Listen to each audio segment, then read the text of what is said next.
Hello students, my name is Samunjal Bora and I'm going to discuss a very important topic with you all today. The topic is understanding the individual differences in the light of interest. Okay, so in this video, I'm going to cover certain points.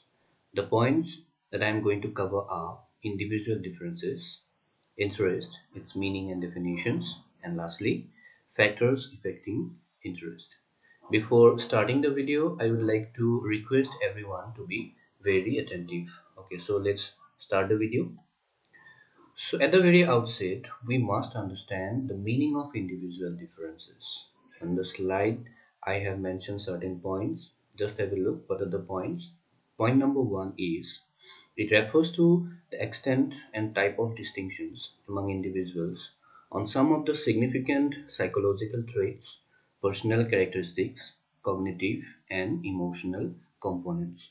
So if someone asks us what is the meaning of individual differences, then we'll have to answer that there are certain distinctions among individuals. Okay, each individual differs from each other, and those differences are on the basis of psychological traits, on the basis of personal characteristics, cognitive and emotional components. Okay, so psychological trait means there are certain psychological qualities within an individual. Okay, so from that particular point of view, we can say the individuals are different from each other, and personal characteristics are also. Personally, the people, the individuals are different. No individual are similar, no individuals are same. Okay, so from that point of view we can say they are different, and from cognitive point of view also we can say they are different. Okay, cognitive means the mental state, the ability to think, the ability to judge, the ability to do something mentally. Okay, from that particular point of view also they are different. And lastly, they are also different from the point of view of emotional components. That means some might be sentimental, some might be not sentimental. Okay, some might be emotionally strong, some might be emotionally weak. Okay, so from that particular point of view we can say there are different differences. Okay, among the individuals. So this is the definition, is the meaning of what individual differences. So in a classroom also, if we have students, then we as a teacher, as teachers, will have to concentrate on the fact that the students are different from each other. No students are similar. Getting the point? Some might be brilliant, some might be slow learners, some might be emotional, some might be very strong emotionally. So we'll have to keep in mind all these things, and after that we'll have to teach them. So that means as a teacher we must understand what individual differences are there. Okay, among your students. Okay, getting the point? So this is all about the first point of individual differences. What is the second point? The differences might be physical, emotional, in intelligence, in attitudes, in achievement, on account of sex, etc. Okay, so this is the second point. So if we observe the differences among students, then we'll get different types of differences. Okay, that differences might be physical. Okay, physically they might be different. Emotionally the students might be different, and the differences might be in terms of what? Intelligence. Okay, the thinking capacity, attitudes, achievement. Some might be brilliant, some might be slow learners, some might be very genius. Okay, some might be poor in terms of intelligence. Okay, and also the differences might be on account of sex. Some might be male, some might be female. Males interests are different, females interests are different. Getting the point? So this is all about the second point, and this is all about the individual differences. I hope you understood. Now we'll proceed to the next slide. Here we'll discuss the characteristics that define individual differences. Okay, and these individual differences can be classified into four different types. What are the four different types? Number one, learning style. Number two, aptitude. Number three, personality, and the last one is emotional intelligence. So if we observe individual differences among students, then at the very outset we will have to concentrate on the learning style, because we cannot say that each and every student's learning style is same. Their learning styles are different. Getting the point? So in a sense, we can say students. Okay, each and every student learns differently. So from that particular point of view, you will have to concentrate on different learning styles of the students. Okay, that is why it is one of the characteristics of what individual differences. And what is the second one? Aptitude is the ability to think. Okay, ability, the capability to do certain things physically, mentally, etc. So that particular ability is also different. Okay, if you observe in a classroom, the students aptitudes are different. Some might be adept in mathematics, some might be adept in literature, some might be adept in sports. So as a teacher, you will have to concentrate on the qualities of the students, okay, where the students are adapting. So that is also a factor, okay, in a sense we can say of what individual differences. One of the characteristics that is of what individual differences. What is the third one? Personality.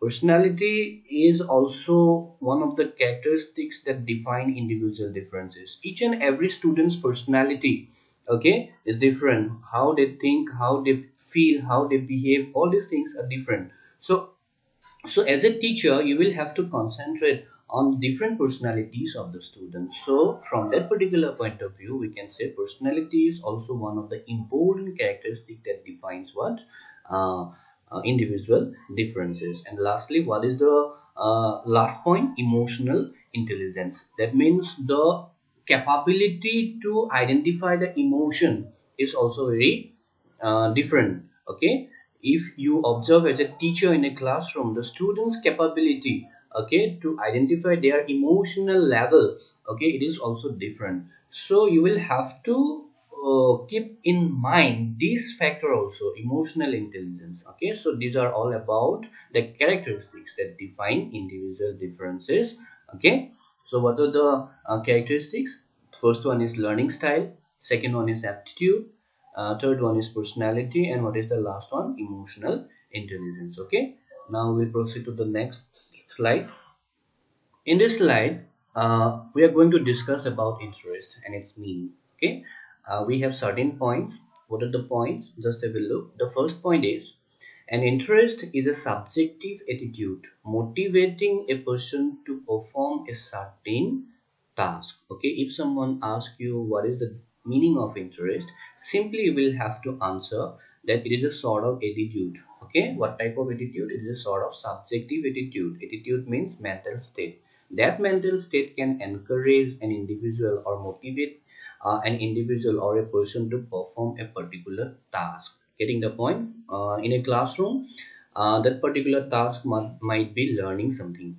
Okay, and what is the second point? It affords pleasure and satisfaction. So in interest, we have certain involvements. What are the involvements? Pleasure and satisfaction. The student, the individual might get pleasure and satisfaction, okay, by performing that particular certain task. Okay, this is all about the meaning of what? Interest. So we can proceed to the next slide. In this slide, I'm going to discuss certain definitions. Okay, what are the definitions? Just have a look. The first definition is by Jones. Okay, Jones states interest is a feeling of likening associated with a reaction, either actual or imagined, to a specific thing or situation. According to the point of view of Jones, he said that interest is a sort of feeling. What type of feeling it is? Feeling of likening, and that particular feeling of likening is associated with a sort of reaction. Okay, reaction, and that reaction might be actual or imagined to a specific thing or situation. So simply we can say that if a person likes something, then definitely it will help him create curiosity to know or learn that particular thing. Getting the point? So that curiosity is involved in interest. Okay, this is the definition, okay, given by Jones. Okay, what is the second point? Second definition. The second definition is by Bingham. Bingham defines interest is a tendency to become absorbed in an experience and to continue it. So according to the point of view of Bingham, Okay, interest is nothing but a sort of tendency. Okay, what type of tendency it is? That tendency helps a person to absorb in an experience, okay, and to continue it. For example, if a student gets a tendency to be absorbed in mathematics, then definitely he will get better experience, he will enjoy, he will get pleasure, he will get satisfaction out of it, getting the point, and he will continue it. So this is a definition given by whom? Bingham. Okay, so these are certain definitions given by different personalities. So I hope you understood, and now we'll proceed to the next slide. In this slide, we are going to discuss factors affecting interest. Okay, what are the factors affecting interest? Just have a look. Number one, child's physical health and physical development. So this is a very important point, important factor affecting interest of a child. Okay, the physical health and physical development is very important. If the child is not physically sound, or the development is not, in a sense we can say, up to the mark, then the particular child cannot, in a sense we can say, grow interest in a particular content. Okay, so from that particular point of view, we can say physical health and physical development is an important factor affecting interest. Okay, what is the second point? Child's mental health and development. That child should be physically sound as well as mentally sound. Getting the point, that mental health is also important. If you want to grow interest as a teacher, okay, what among your students, then you will have to concentrate on the physical health as well as mental health of the child. If he is not physically good or sound, if the student is not mentally sound, then you as a teacher will not be able to grow any sort of interest towards learning. Getting the point? So this is all about the second point, second factor. What is the second factor? Child's mental health and development. And what is the third one? Child's age. Okay, that age factor is also very important. Now, if you are going to teach something that is not up to the mark, that is not, in a sense we can say, up to the mark regarding the age of the child, then he might not understand it. For example, if you are going to teach a student algebra, okay, and he is from nursery level, that algebra might not be understood by the student of nursery level.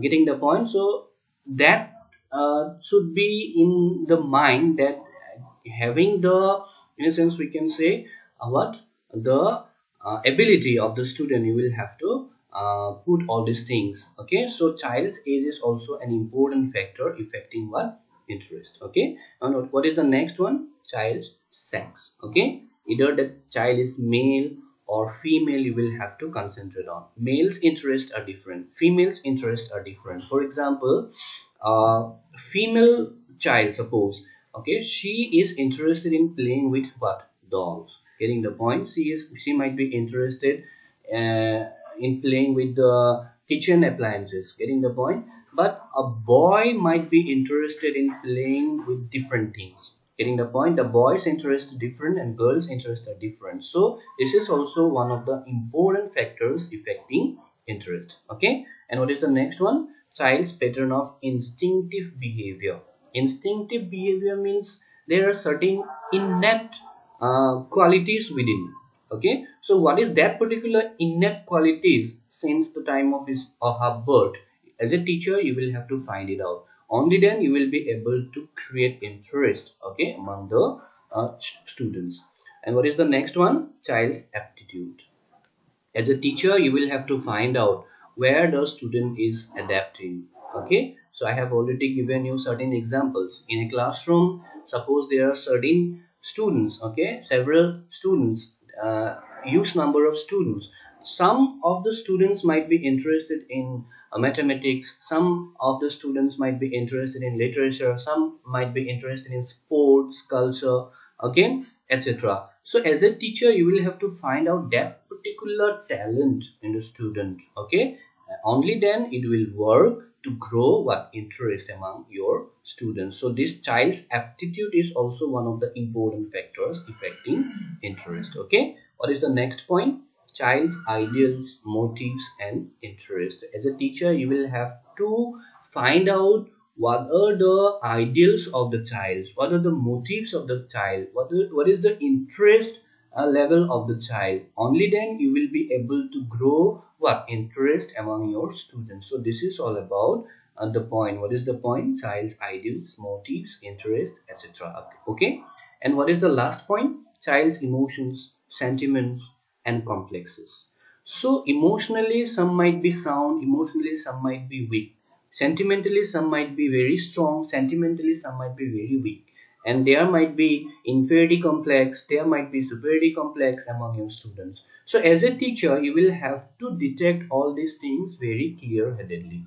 Only then you will be able to create level of interest among your students. So this is all about the last factor affecting interest. What is the last factor? Child's emotions, sentiments, complexes, etc. Okay, so these are all about the factors affecting interest. Okay, so I hope you understood. Thank you. Keep learning.